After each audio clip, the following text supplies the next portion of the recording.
Alright there guys, and welcome back to another video. Today it is time for Let's Talk About The Spy Who Loved Me, released in 1977. Yes, two Bond videos back to back. We did You Only Live Twice last week, now we're doing The Spy Who Loved Me.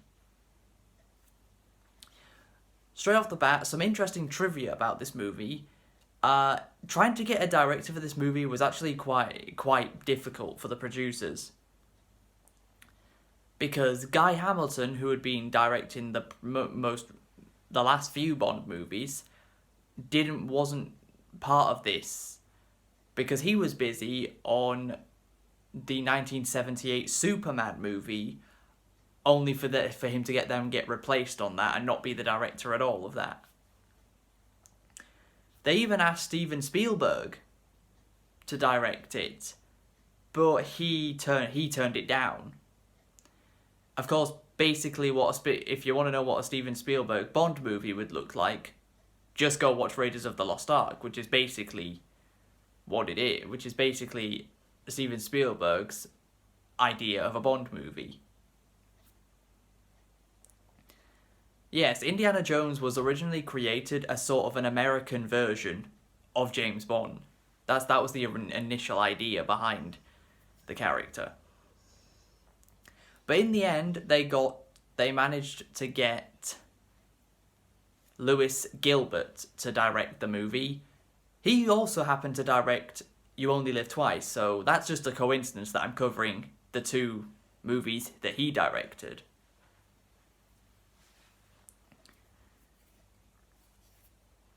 But let's just get straight into it. The movie begins in a submarine going into panic mode after it's hit, after its communications go off and it seems to disappear off the radars of all the radars.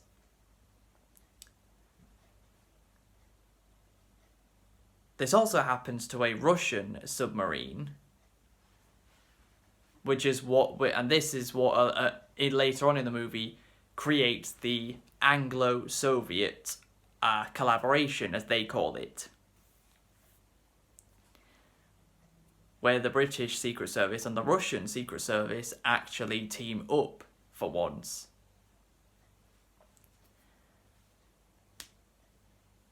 And with that problem happening, we're actually introduced to the Bond girl first, before Bond himself for once, who is called Anya, but is known mostly in this movie as Agent Triple X, and that's what I'll be calling her.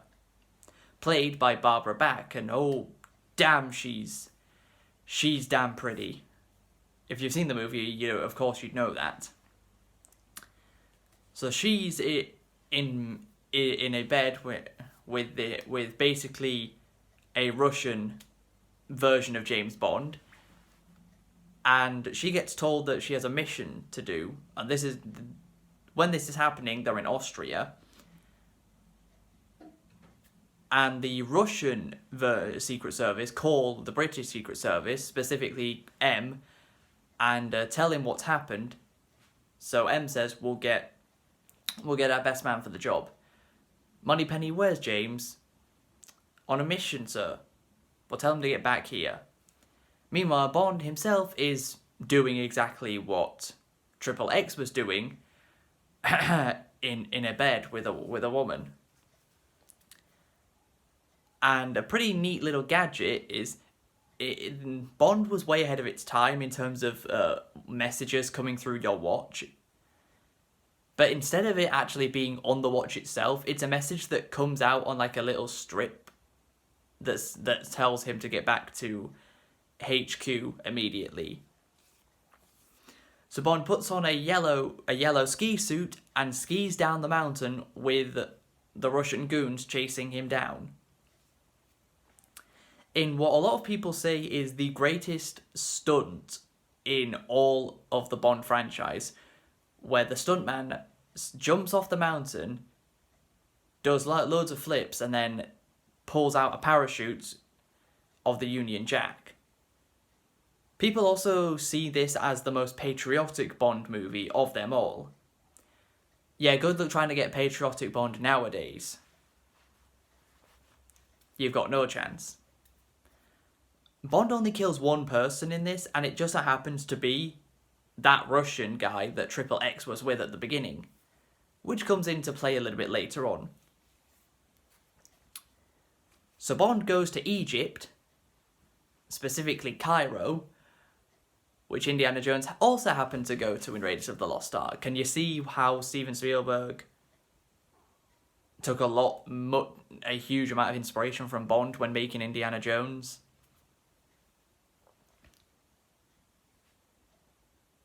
And you specifically need some information about where this microdisc is. So he goes to some ancient temples. Meanwhile, it's an underwater base. We meet our villain, Max Stromberg. Only he's known as Max Cabal at the beginning. And he has a woman. His assistant is eaten by a shark that he drops in through a trapdoor in the bottom of an elevator. And then he brings in the most well-known henchman in the whole Bond franchise, Jaws, who only ever actually appears in 2 movies.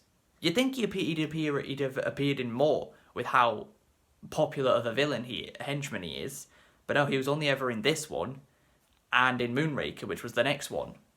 That was it. He wasn't in any more. And yet he's left such a big mark on the Bond franchise, and Jaws is played by Richard Kiel. So in Egypt, Bond and Triple X happen to run into each other when trying to get the microdisc off a guy called Fekish. Unfortunately for Bond, Fekish is killed by Jaws, and Bond gets to see firsthand why he's called Jaws, as he chews straight through chains attached to a padlock to open up a gate. He kills Fekish with one bite to the neck and steals the disc. Later on, Bond and Triple X follow Jaws. They sneak into his van, which is disguised as like a telephone repair company van, which takes them to an ancient temple, which leads off to our very first face-off between Bond and Jaws. Of course, with Jaws being like 6'5" or something, like being massive, Bond doesn't really get the upper hand. Triple X pulls a gun on both of them, makes Jaws give her the microdisc, but of course when she's picking it up, he just kicks the gun out of her hand. She runs off with it, and Bond makes Jaws hit some scaffolding, which then falls on top of him as he runs away. But this would kill any other henchman in any other Bond movie, but because it's Jaws, he just gets out of it like it's nothing. Triple X tries to escape in the van, but Bond was way ahead of her, and when they got out of the van earlier on, Bond took the keys out of the ignition and kept hold of them. So if Triple X wants to escape, she has to let Bond come with her.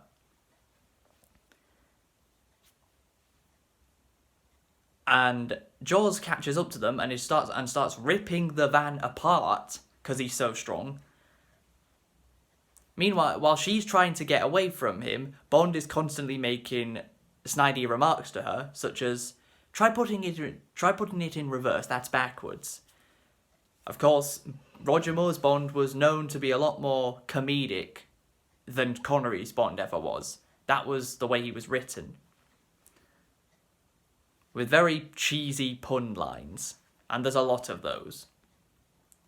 He even says, women drivers. Yeah, good luck getting away with that nowadays. If you did that now, you'd be getting cancelled.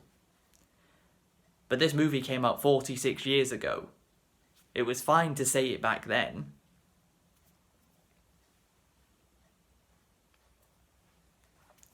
They do finally manage to escape, with a very broken down van, which they then have to go on foot because the van actually stops because it's been smashed up so much. They make it to a train.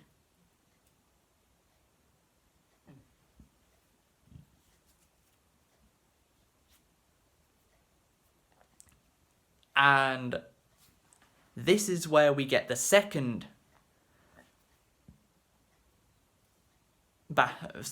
fight between Bond and Jaws. As Bond and Triple X are getting comfortable on the train, if you know what I mean, Triple X opens up her wardrobe and Jaws is standing inside of it, because of course he is. How did he get there? Who knows? So Bond has to fight Jaws a second time. He breaks a lamp that he has and manages to electrocute Jaws' teeth with the inside of the lamp, which stuns him enough for Bond to kick him out of the train window and send him tumbling down a hill, which would of course killed any other henchman, but not Jaws. Bond, of course, comes up with another one of his punny one-liners where he says, well, first of all, Triple X says to him, what happened? And he says, he just popped in for a quick bite. Like, my God. I can see why some people don't like Roger Moore as Bond because of how cringe and punny his lines can be.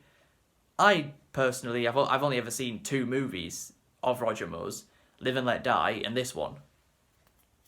I watched a very tiny bit of The Man with the Golden Gun, but not much.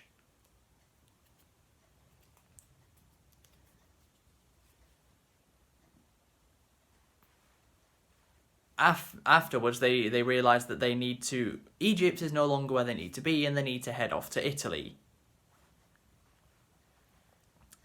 So they're on their way. So they make their way there on a boat, where Bond and Triple X get comfortable again. Bond uses the microdisc while she's not looking to see if he can figure out what's going on. But that, unfortunately for him, she uses a cigarette to blow some gas out of it that knocks him out, and she runs off with it.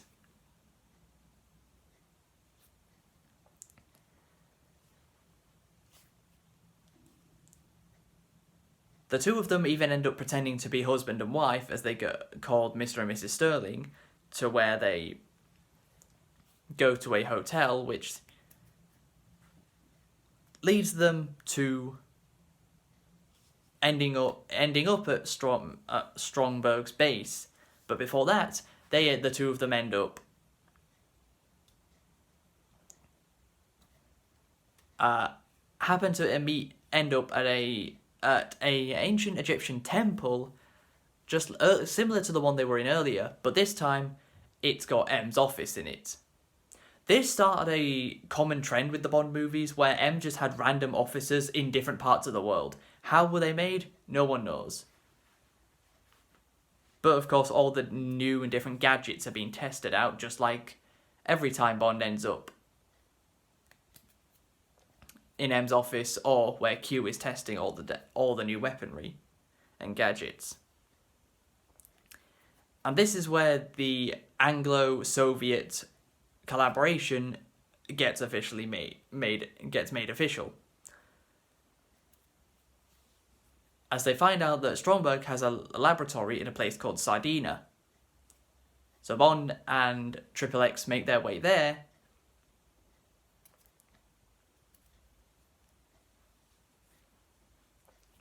And they meet, well, Bond meets with Stromberg for the very first time. While this woman called Naomi is showing Triple X around. They even show off a model of a boat, which is called the Lapras, which is the boat that swallowed up the UK Navy and the Russian Navy's vessels at the very beginning of the movie. It's all coming full circle now. So Bond and Triple X leave personally delivered a car, the Lotus Espresso, I think it's called, which kind of looks like it looks a little bit like a DeLorean.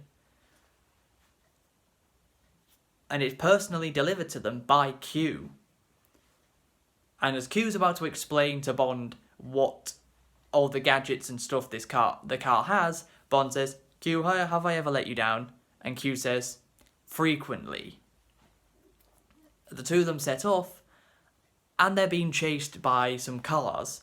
One of them has Jaws in it, shooting at them, but he's clearly better at hand-to-hand or hand-to-teeth combat than he is with a gun.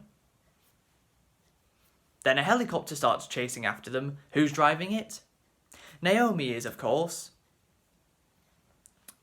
She starts shooting down at them, missing quite a bit. In a car chase that a lot of people deem as like one of the best car chases ever in any Bond movie, it was really good. It was a really good car chase. There's even a part where there's these two massive trucks coming towards each other, one on the left side and one on the right side of the road, and Bond just manages to sneak his Lotus in between the two of them. And then as the car chasing them runs into the back of one and blows up.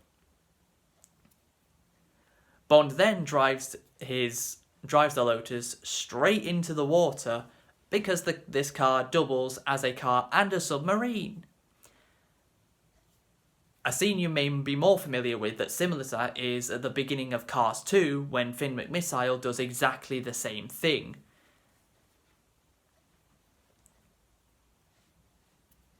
Bond even shoots a missile from the car straight upwards towards the helicopter, which blows it up.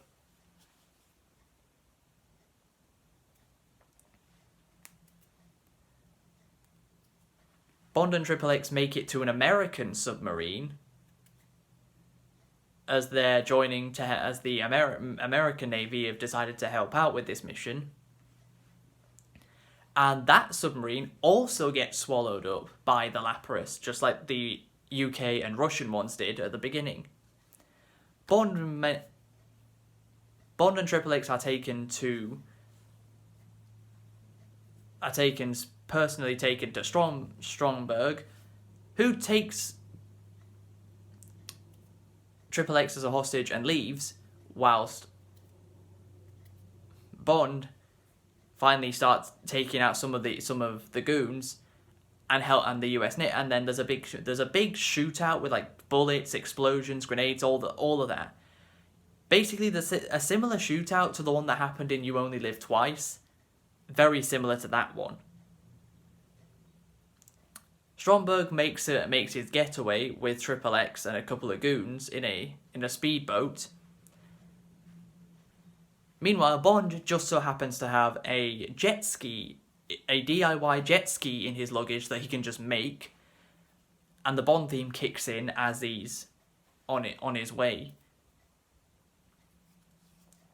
Before that, though, Bond had to help with the US Navy into redirecting these two missiles that were aimed at New York and Moscow.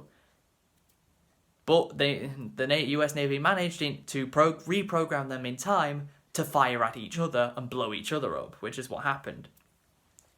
Bond arrives at the base, doesn't fall for the trapdoor trick that Stromberg's assistant did at the beginning. There's a big gun barrel cannon underneath the very long table, which Stromberg shoots from. Bond dodges it and shoots his PPK-9 straight through that barrel into Stromberg, which is a pretty cool kill in my opinion. He shoots him twice through there and then shoots him twice normally.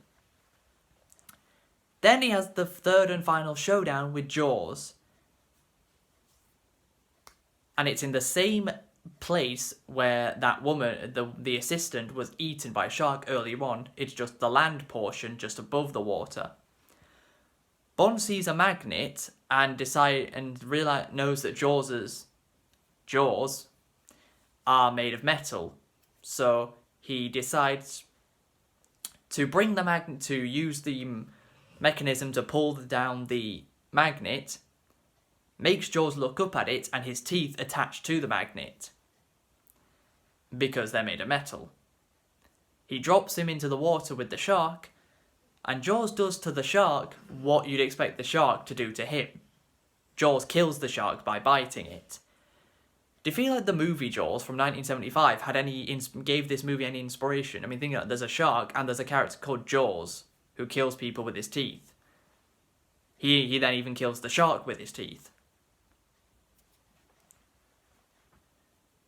Bond rescues Agent XXX, and the two of them just get out of there in time after the American Navy shoots some missiles at the base to blow it up. The two of them get away in a very luxurious escape pod. Funny how, just a few short weeks later, escape pods would be used in space instead of the ocean in Star Wars: A New Hope.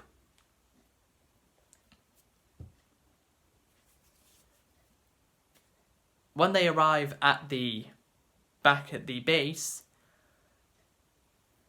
all the leaders from this mission see Bond and XXX making out again, and and one of them says, "Bond, what are you doing?" And James simply says, "Keeping the British end up, sir." And that's how the movie ends.